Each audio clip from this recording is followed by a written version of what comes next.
Hello everyone, welcome to my YouTube channel. आज बात करेंगे general aptitude section in GATE examination के बारे में कि क्या है ये, कैसे इसमें आप कंप्लीट यानी कि full marks 15 out of 15 marks ला सकते हैं।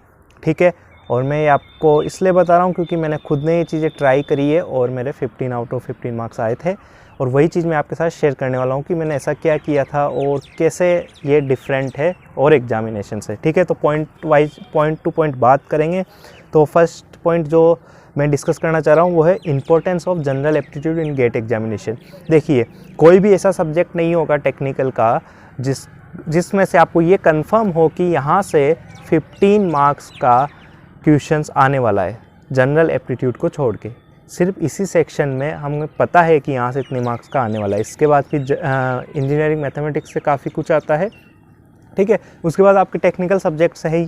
ठीक है, तो यहाँ पे हमें पता है कि 15 मार्क्स का आने वाला है। ठीक है, अगर हम कुछ थोड़ा सा हमारी स्ट्रेटेजी में चेंज करें तो यहाँ पे हम फुल मार्क्स ला सकते हैं। क्या करना है, पहली चीज़ तो इम्पोर्टेंस समझिए इसकी।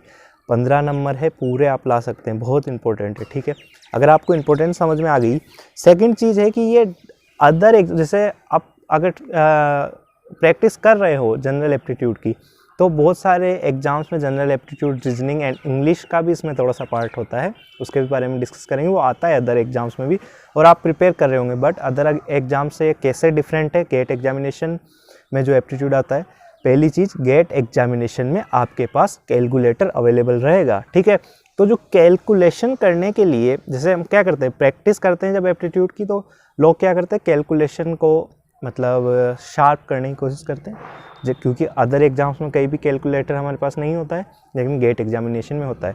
तो पहला डिफरेंस जो आपको पकड़ना है वो यही है कि गेट एग्जामिनेशन में जो भी एप्टीट्यूड का या रीजनिंग का क्वेश्चन आएगा उसमें आपको कैलकुलेशन की टेंशन नहीं लेनी है, आपको लॉजिक की टेंशन लेनी, लॉजिक के बारे में सोचना है। ठीक है, तो पहला डिफरेंस यही है कि लॉजिक पर ज़्यादा से ज़्यादा ध्यान दीजिए। ठीक है, अगर आप अदर एग्जाम्स के लिए जो एप्टीट्यूड आता है उसको पढ़ चुके हैं, तो गेट में क्या होगा, गेट में आपको कैलकुलेटर अवेलेबल होगा, तो आप लॉजिक पर ज़्यादा से ज़्यादा ध्यान दीजिए। और कैसे करना है वो भी अभी डिस्कस करेंगे। दूसरा पॉइंट, अब इसको करना कैसे है, तीसरा पॉइंट आ जाता है। ठीक है, तो इसको करना ऐसे है आपको कि आप प्रीवियस ईयर्स क्वेश्चंस देखिए गेट के, जो कि एप्टीट्यूड सेक्शन के हैं। ठीक है, उनको सॉल्व कीजिए, लेकिन एक चीज़ ध्यान में रखिएगा कि उनमें ये देखिएगा कि ये क्वेश्चंस, पर्टिकुलर क्वेश्चंस जो दिए गए हैं वो बेसिकली हमारे पास कैलकुलेटर अवेलेबल था उसके बाद दिए गए हैं। यानी कि उनका एग्जामिनेशन जो करवा रहे हैं, एग्ज़ाम जो करवा रहे हैं, उनका मोटिव क्या है, एग्जामिनर का मोटिव क्या है कि इस क्वेश्चन के पीछे का जो लॉजिक है, अगर वो आपको आता है तो आप इसको सोल्व कर लोगे। तो आपको ध्यान कहाँ देना है, PYQs के पीछे क्या क्या लॉजिक पूछे गए हैं अब तक, उन पर। ठीक है, और एक और चीज़ ध्यान देना कि हर साल रीजनिंग एप्टीट्यूड का जो सेक्शन है जनरल एप्टीट्यूड वाला, इसमें 2 से 3 क्वेश्चन काफ़ी ट्रिकी होते हैं, बाकी क्वेश्चन थोड़ा सा मॉडरेट या इजी लेवल के होते हैं। अब बात ये आ जाती है, अगर आपको फुल मार्क्स चाहिए तो जो ट्रिकी क्वेश्चंस है ना, उनको आप पकड़ पाओ एग्जामिनेशन में। उसके लिए क्या करना है, जब आप PYQs को प्रैक्टिस कर रहे हो तब ही देखिए कि हाँ, जैसे 2018 का मैं PYQ कर रहा हूँ, गेट 2018 का या 17 का सबसे अच्छा रीजनिंग का सेक्शन था, उसका मैं क्वेश्चंस कर रहा हूँ। तो देखिए कि हाँ, कौन से ऐसे क्वेश्चन थे जहाँ पर लोगों के मार्क्स नहीं आए थे 2017 में। ठीक है, और क्यों नहीं आए थे, सिर्फ उनको सोल्व मत करिए। देखो, एग्जामिनेशन के बाद जब पेपर आ जाता है उसके बाद सोल्व करना ट्रिकी क्वेश्चन को भी आसान होता है। आप ये देखिए वहाँ पे उस गिवन टाइम में सोल्व क्यों नहीं हुआ था, क्या था इसके पीछे रीज़न। हो सकता है कि नॉर्मल हम जो प्रैक्टिस करते हो एप्टीट्यूड की, वैसा ही क्वेश्चन दिखने में हो, लेकिन हल्का सा उसमें कुछ चेंज हो। वो क्या चेंज था उसको पकड़ने की कोशिश करिए। ठीक है, तो प्रैक्टिस जो आपको करनी है वो काफ़ी प्रिसाइज करनी है, गेट के पॉइंट ऑफ व्यू से करनी है, और देखना है कि क्वेश्चन क्यों दिया गया है, क्या लॉजिक है और क्या इसमें चेंजेज और भी आ सकते हैं। ठीक है, तो आप ये करोगे तो आपको पता लग जाएगा। और कोई भी अगर डाउट रहता है इससे रिलेटेड तो आप पूछ सकते हैं।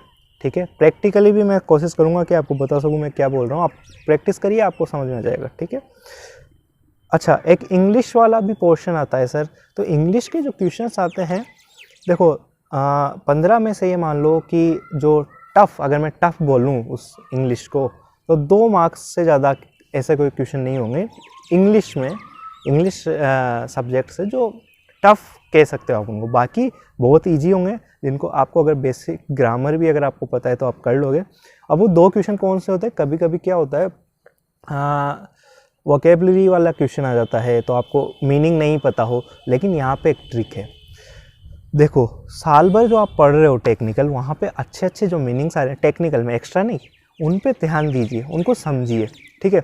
अब गेट में जो इंग्लिश का क्वेश्चन आएगा भी ना, उसमें भी कहीं ना कहीं आप देखोगे कुछ ना कुछ लॉजिक दिखेगा आपको। या तो जैसे मैं बताऊं फॉर एग्जांपल, एक साल क्वेश्चन आया था, 1-2 बार हो गया ऐसा कि जैसे एंटोनिम सिनोनिम पूछा गया है या कुछ ऐसा पूछा गया है, बट जो वर्ड्स आपको गिवन है अगर आप उन पर ध्यान देते हैं तो आपको पता लग जाता है कि कौन सा वर्ड नेगेटिव साउंड कर रहा है या नेगेटिव लॉजिक देता है या नेगेटिव फील देता है, और कौन सा वर्ड पॉजिटिव देता है, ठीक है। अगर आप इतना भी पता लगा देते हैं तो हो सकता है आप क्वेश्चन कर देंगे। अब ये मैं क्या बोल रहा हूँ, अगर ये आपको समझना है तो आप क्वेश्चंस प्रैक्टिस करिए, आपको पता लग जाएगा, ठीक है। तो इंग्लिश के लिए ऐसा नहीं है कि आप पूरा सब कुछ जैसे एसएससी वगैरह में इंग्लिश आती है उतना पढ़ रहे हैं, इतनी ज़रूरत नहीं है। बेसिक ग्रामर देख लीजिए ताकि बेसिक चीज़ गलती ना हो। ग्रामर भी बहुत बेसिक आती है, EJMR वगैरह पे भी क्वेश्चन आ जाता है कभी कभी, बहुत बेसिक चीज़ें देख लीजिए। एंड वोकेबलरी पे यही है कि जो आप पढ़ रहे हैं उसको पढ़ते रहिए और लॉजिक उनके पीछे का आप देख लीजिए, ठीक है।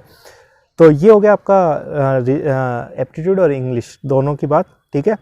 अब जो वो 2-3 क्वेश्चन इंपॉर्टेंट क्वेश्चन हर साल आते हैं ना, उन्हीं पे सारा दारोमदार रहेगा, मतलब सारी चीज़ें उन्हीं पे डिपेंड करेगी कि आपके फुल मार्क्स आते हैं या नहीं आते। प्रैक्टिस तो आपको करनी है, प्रैक्टिस आप करोगे 15 में से 10, 11, 12 मार्क्स हर कोई ले आएगा, ठीक है, वहाँ तक पहुँच जाएगा। अभी जो 2 या 3 क्वेश्चन ऐसे होंगे जो कि आप करके आओगे और गलत हो जाएंगे, नहीं होंगे वो चीज़ अलग है ना, लेकिन ऐसे क्वेश्चन होंगे जो करके आओगे गलत हो जाएंगे, वो होते हैं ट्रिकी क्वेश्चन जो कि हर बार होते ही हैं। आप खुद चेक करिएगा इसको, है ना। उनके लिए करना क्या है, प्रैक्टिस कैसे करनी है मैंने बता दिया कि हर क्वेश्चन को ट्रिकी मानिए गेट के, उसको सोचिए क्यों दिया गया है ना, उसके पीछे का वेरिएशन क्या क्या हो सकता है उसमें, उसके बारे में सोचिए, ठीक है। एंड एग्जामिनेशन में क्या करना है, एग्जामिनेशन में जब आप सोल्व कर रहे होंगे पूरा एप्टीट्यूड सेक्शन, तो उस टाइम आपको ध्यान रखना है एक चीज़ कि पैनिक नहीं करना है बिल्कुल भी, ठीक है।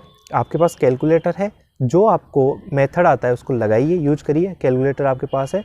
और इस तरीके से मत सोचिए कि ये क्वेश्चन मतलब इतना इजी कैसे हो रहा है या इतना हार्ड कैसा हो रहा है। जो दिया गया है ना उसको पूरा पढ़िए, उसके बारे में कोई भी कंक्लूजन मत बनाइए, ठीक है। ये एप्टीट्यूड सेक्शन के लिए मैं बोल रहा हूँ, बिकॉज जो ट्रिकी क्वेश्चन होगा अगर आपने पहले से कंक्लूजन बना रखा है तो आप उसको समझ नहीं पाओगे कि इसमें ट्रिक क्या था, मतलब समझ लो स्लाइटली अगर चेंज किया तो आपको लगेगा अरे ये तो वही क्वेश्चन है जो मैंने सोल्व किया था, बट अगर आप ध्यान से पढ़ोगे तो हो सकता है इसमें कुछ चेंजेज हो, बहुत स्लाइट, इतना कम चेंजेज हो मतलब आपको पता भी नहीं चले, ठीक है ना।